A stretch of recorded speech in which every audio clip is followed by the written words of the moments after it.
সালাম স্টিল ভোটের গাড়ি নিয়ে সিরাজগঞ্জ ৪ উল্লাপাড়া থানা রোডে আছেন প্রতিনিধি ফেরদৌস হাসান। তিনি জানাচ্ছেন সেখানকার ভোটের খবর।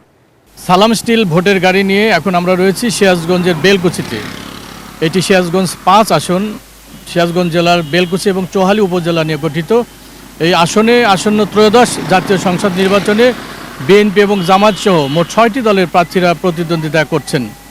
তবে মূল প্রতিদ্বন্দ্বিতা হবে বিএনপির প্রার্থী মোহাম্মদ আমিরুল ইসলাম খান আলিম এবং জামায়াতের প্রার্থী অধ্যক্ষ মোহাম্মদ আলী আলমের মধ্যে। ভোটারদের মধ্যে ভোট নিয়ে যে উত্তেজনা, ভোট নিয়ে যে আনন্দ উৎসব, সেটি কিন্তু এখনও লক্ষ্য করা যায়নি। তাদের যেটি মন্তব্য যে আরও সামনের দিনগুলোতে তারা পর্যবেক্ষণ করবেন, ভোটাধিকার প্রয়োগের যদি তাদের সেই পরিবেশ ঠিক থাকে তবেই তারা সিদ্ধান্ত নেবেন যে ভোট কেন্দ্রে যাবেন এবং তাদের যে পছন্দের প্রার্থী তাদেরকে তারা ভোট প্রয়োগ করবেন। এই আসনে মোট ৪,২২,০০০ ভোটার তাদের ভোটাধিকার প্রয়োগ করার সুযোগ পাবেন আসন্ন জাতীয় সংসদ নির্বাচনে। এই ছিল সিরাজগঞ্জ ৫ আসনে আসন্ন জাতীয় সংসদ নির্বাচনের ভোটের সবশেষ খবর।